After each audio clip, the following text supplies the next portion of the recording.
चिड़िया का बेटा कुकू और गौरी कवि का बेटा जग्गू कबूतर चाचा की दुकान पर बैठे हुए थे। जब कबूतर चाचा का ध्यान दूसरी तरफ जाता है तो कुकू और जग्गू कबूतर चाचा का एक समोसा चुरा लेते हैं और वहाँ से भाग जाते हैं। मम्मा मम्मा देखिए, मैं आपके लिए क्या लाया हूँ। समोसा? मगर कुकू बेटा, ये आप कैसे लाए हो? आपके पास तो पैसे नहीं थे।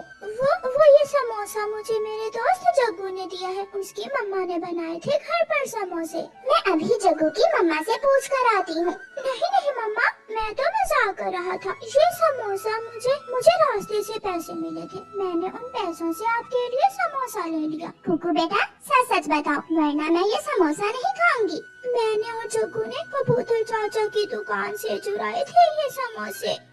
तो अब बोला सच मेरे बेटे ने। बेटा, चोरी करना बुरी बात होती है। प्रॉमिस करो, फिर कभी चोरी नहीं करोगे। फिर मैं ये समोसा खा लूंगी। मम्मा प्रॉमिस। फिर मम्मा चिड़िया वो समोसा खा लेती है। जग्गू बेटा, ये समोसा तो बहुत स्वादिष्ट है। मम्मा जब कबूतर चाचा का ध्यान दूसरी तरफ गया तो मैंने चुरा लिया था ये समोसा। जग्गू बेटा, क्या था अगर दो चुरा लेते? मम्मा दो ही चुराए थे, एक कुकू ले गया। जग्गू बेटा, अगर चोरी करना तो चोरी की चीज दूसरों को ना देना। मेहनत से की हुई चोरी की चीज अपनी मम्मा के लिए ही लेकर आना। ठीक है मम्मा। गौरी कवि अपने बेटे को चोरी करने पर मना करने की बजाय और भी हौसला बढ़ाती है। मम्मा, मैं अपने दोस्तों से खेलने जा रहा हूँ। याद है ना बेटा कि चोरी नहीं करनी? हाँ मम्मा, याद है। कुकू अपने घर से निकलता है, जग्गू भी आ जाता है। कुकू चल, आज तोते मिठू के बाग से आम चुराने जाते हैं।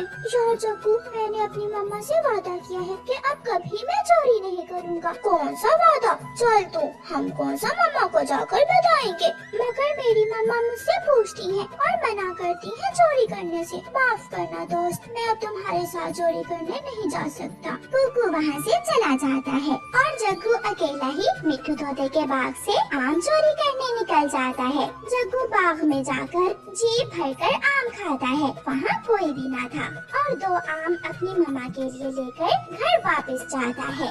मम्मा देखें, आज आपका बेटा आपके लिए आमों की चोरी करके लाया है। अब तो मेरा बेटा कामयाब चोर बनने ही वाला है। मिठाइयाँ, फल, सब्जियाँ और दाना सब चोरी करेगा मेरा शेर जग्गू।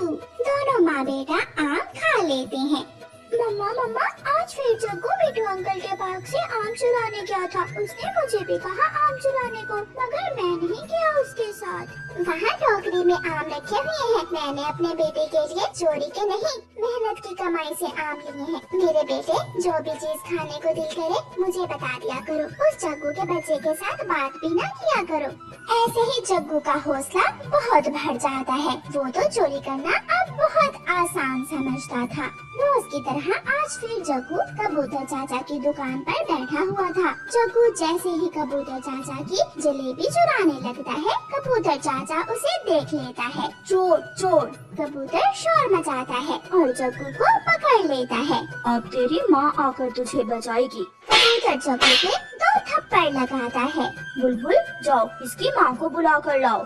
बुलबुल जाती है और उसकी मम्मा को बताती है। हाय, मैं मर गई, मेरा जग्गू चोरी करके पकड़ा गया है। जंगल के सारे पक्षी इकट्ठे हो जाते हैं।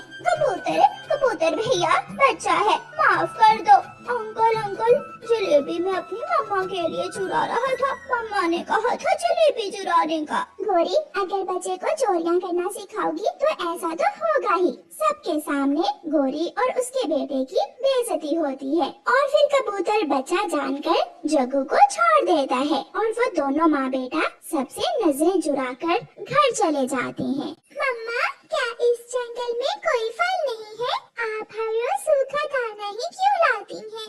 गुड़िया बेटी, अभी मौसम बदल रहा है। जब गर्मी आएगी तो हमारे जंगल में फल भी आ जाएंगे।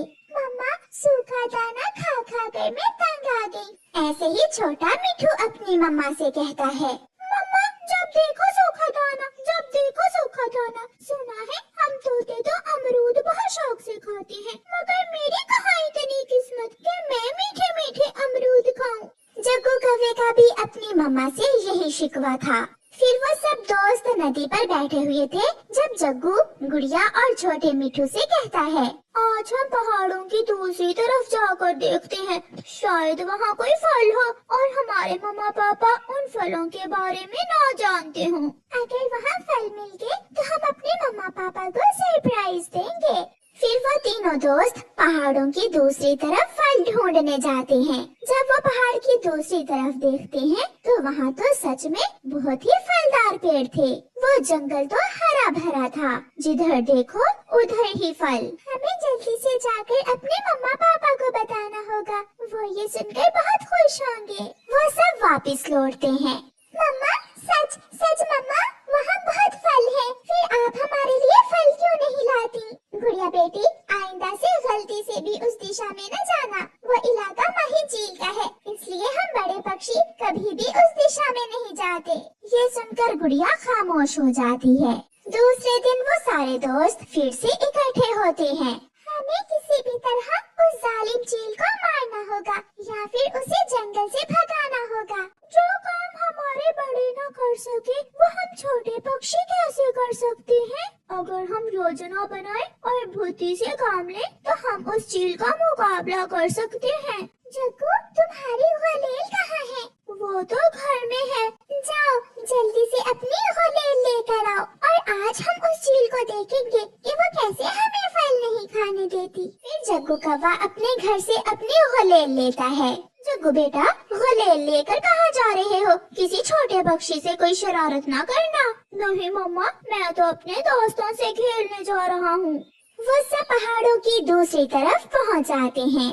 पहले मैं सामने जाऊंगी और तुम दोनों यहाँ छुपकर मुझ पर नजर रखोगे और फिर बाकी का काम प्लान के मुताबिक करना है। गुड़िया एक फल वाले पेड़ पर बैठकर फल खाने लगती है। सूखे पेड़ पर अपने घोंसले में बैठी हुई चील गुड़िया को देख लेती है। अरे अरे चील जी, तेरी तो किस्मत जा गई। कई दिन हो गए थे मांस नहीं खाया। चिड़िया छोटी जरूर है मगर होगी मजे की। ये सोचकर वो चील गुड़िया की तरफ उड़ती है। चील जी, आप यहाँ क्या लेने आई हैं? जैसे तुम ये फल खा रही हो ऐसे ही मैं तुम्हें खाने आई हूँ। चील आंटी, हमारे जंगल में मीठे फल नहीं है, इसलिए मैं कई दिनों से लाल मिर्ची खा रही हूँ। मेरा मांस तो बहुत कड़वा होगा। मनहूस, क्यों ऐसी बातें करके मेरा दिल जला रही हो? आंटी चील, अगर आप मुझे खाना ही चाहती हैं, तो मुझे ये मीठे मीठे फल खा लेने दें ताकि मेरा मांस मीठा हो जाए। आइडिया तो ठीक है, तुम ये मीठे फल खा लो और हाँ, कोई चालाकी न करना, तब तक मैं थोड़ा सो लेती हूँ। फिर गुड़िया फल खाने लगती है और चील वहाँ डाल पर बैठकर सो जाती है। गुड़िया अपने दोस्तों को संकेत देती है और सोई हुई चील को पेड़ से धक्का दे देती है। चालाक चिड़िया, मैं छोड़ूंगी नहीं तुम्हें। गुड़िया एक तरफ को भागती है, चील भी पीछे उड़ती है। पीछे से जग्गू अपनी गुलेल निकालकर चील को निशाना बनाता है। मर गई, ये कौन है मेरे पीछे? फिर चील पीछे की तरफ भागती है। गुड़िया पीछे से आकर चील के 2-3 चोंचे मारकर भाग जाती है। छोटा मिट्टू भी अपनी चोंच अच्छे से तेज करके आया था, वो भी कम न था। वो भी चील के सर में एक जोर की चोंच मारकर भाग जाता है। मर गई, भागो माही चील, अगर जान बचानी है तो भागो, वरना ये छोटे छोटे शैतान बच्चे मुझे जान से मार देंगे। फिर वो चील दुम दबाकर भाग जाती है और फिर जंगल के सब पक्षी वो मीठे फल खाते हैं। प्यारे दोस्तों, इस कहानी को लाइक, अपने दोस्तों के साथ शेयर और चैनल को सब्सक्राइब करना बिल्कुल मत भूलना। आपका धन्यवाद।